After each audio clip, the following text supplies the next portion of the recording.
Scared.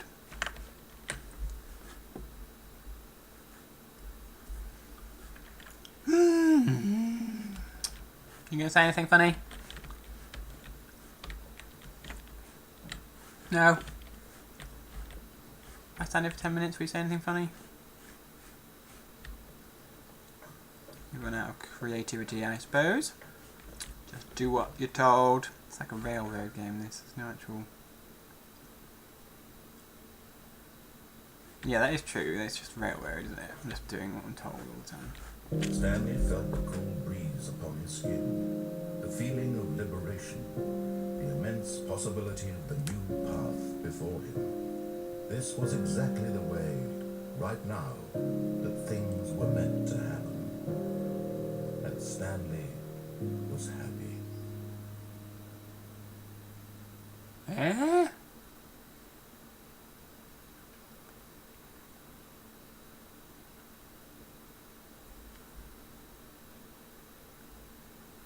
That better not be the end. I don't have a clue what's going on. I've literally got no idea. Is that the end? Or is it just the beginning?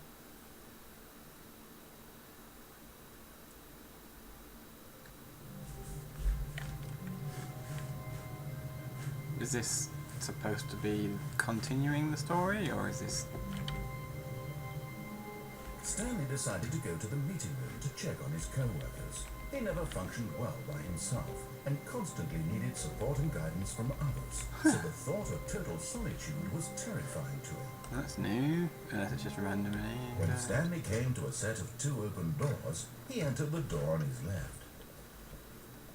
I'm just going to run through and do the same thing again to see if anything's going to be different. Yet there was not a single person here either.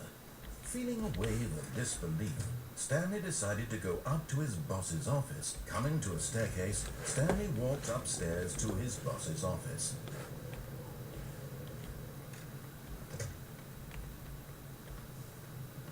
Stepping into his manager's office, Stanley was once again stunned to discover not an indication of any human life.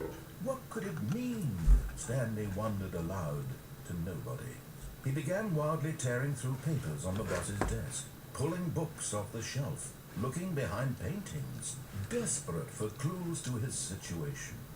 But his attention was caught by a keypad behind the boss's desk. What could its purpose be? In fact, this keypad guarded the terrible secret that lay buried below his feet. And so the boss had assigned it an extra secret PIN number, 2845. But of course, Stanley couldn't possibly have known this. Yet incredibly, by simply pushing random buttons on the keypad, Stanley happened to input the correct code by sheer luck. Amazing. He stepped into the newly opened passageway.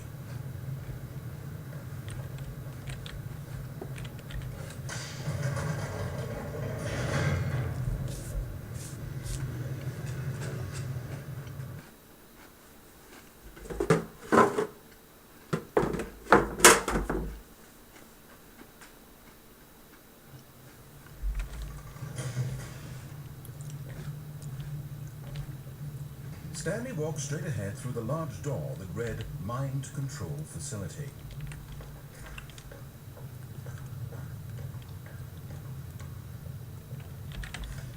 The lights rose on an enormous room packed with television screens. What horrible secret did this place hold? Stanley thought to himself. Did he have the strength to find out?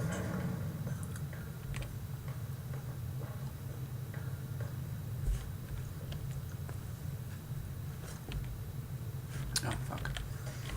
Now the monitors jumped to life, their true nature revealed. Each bore the number of an employee in the building, Stanley's co-workers. The lives of so many individuals reduced to images on a screen, and Stanley, one of them, eternally monitored in this place where freedom meant nothing. This mind-controlled facility, it was too horrible to believe it couldn't be true. Had Stanley really been under someone's control all this time? Was this the only reason he was happy with his boring job? That his emotions had been manipulated to accept it blindly? No, he refused to believe it. He couldn't accept it. His own life in someone else's control? Never. It was unthinkable, wasn't it? Was it even possible? Had he truly spent his entire life utterly blind to the world? But here was the proof. The heart of the operation. Controls labeled with emotions. Happy, or sad, or content. Walking, eating, working. All of it monitored and commanded from this very place. And as the cold reality of his past began to sink in, Stanley decided that this machinery would never again exert its terrible power over another human life. For he would dismantle the controls once and for all.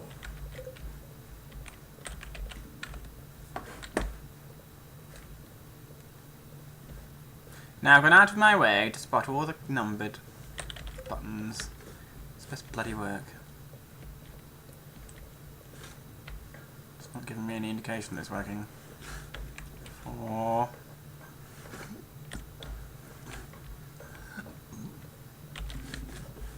Definitely doesn't sound like it's working.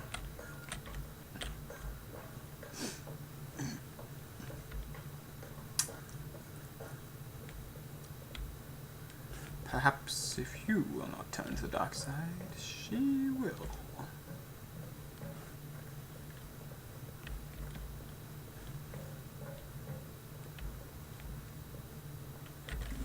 Hey, it worked. Not.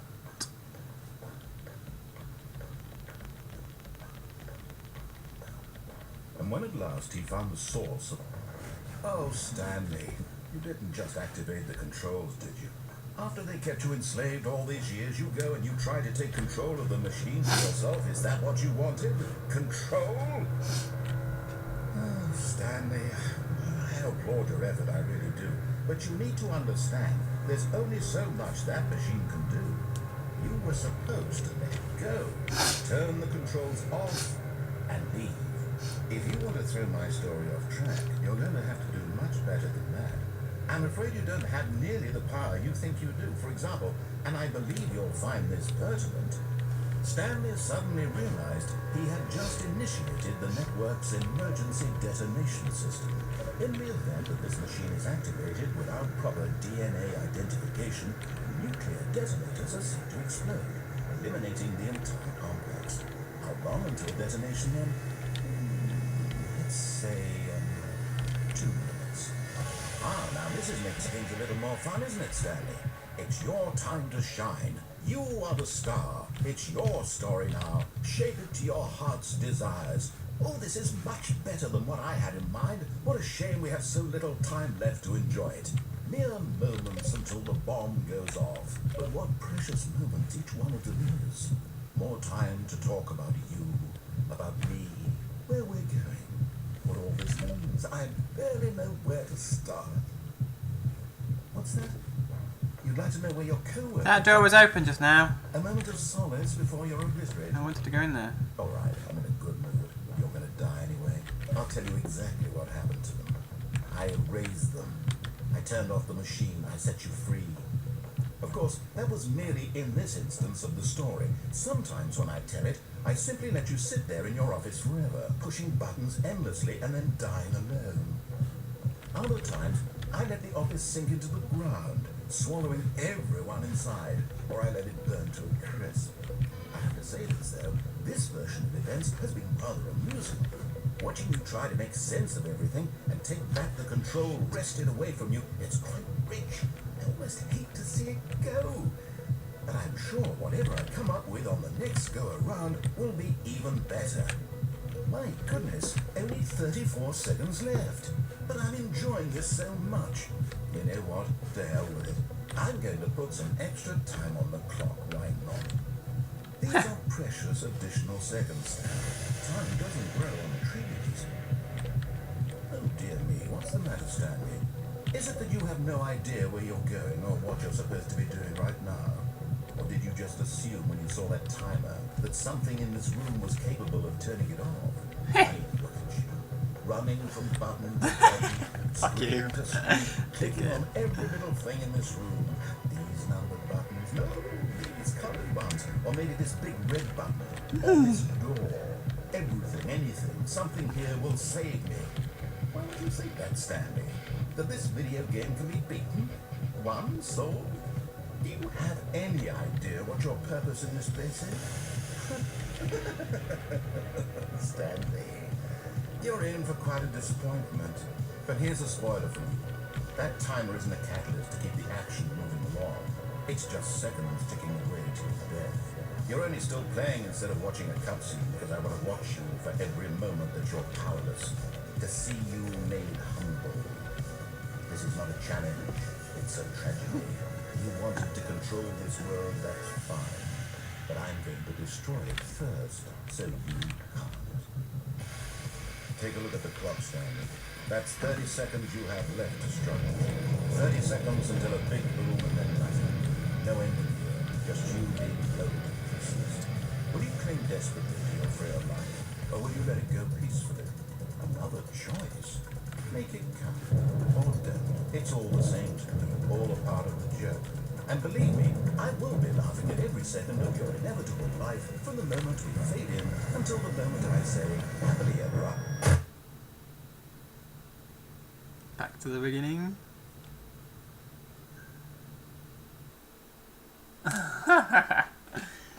I don't know what's going on. Am I supposed to find out the right path? Because that could get a bit tedious. Someone was following Stanley. He was sure of it. If he checked over his shoulder now, he would surely catch them. It was only a matter of time. Oh, you're making me get paranoid now. When Stanley came to a set of two open doors, this was not the correct way to the meeting room, and Stanley knew it perfectly well. Perhaps he wanted to stop by the employee lounge first, just to admire it. Wow, yes, this room. But eager to get back to business, Stanley took the first open door on his left. And so he detoured through the maintenance section, walked straight ahead to the opposite door, and got back on track.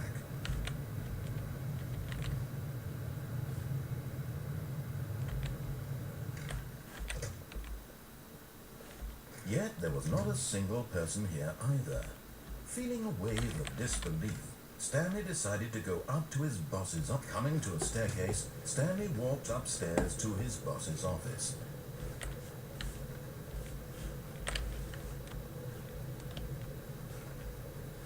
But Stanley just couldn't do it.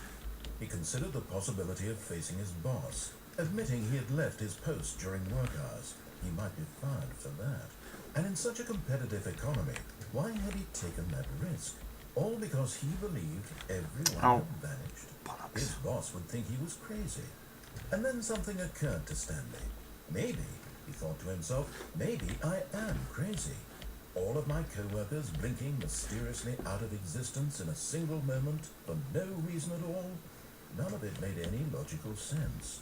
And as Stanley pondered this, he began to make other strange observations. For example, why couldn't he see his feet when he looked down? Why did doors close automatically behind him wherever he went? And for that matter, these rooms were starting to look pretty familiar. Were they simply repeating? No, Stanley said to himself, this is all too strange. This can't be real.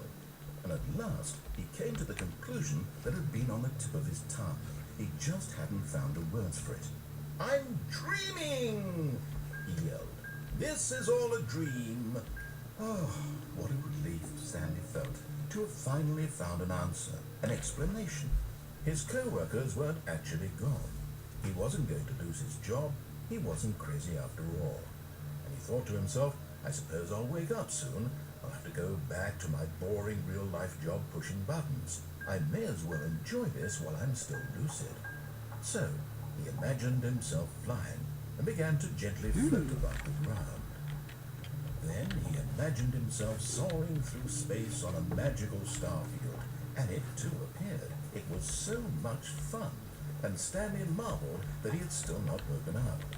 How was he remaining so lucid? And then perhaps the strangest question of them all entered Stanley's head. One he was amazed he hadn't asked himself sooner. Why is there a voice in my head dictating everything that I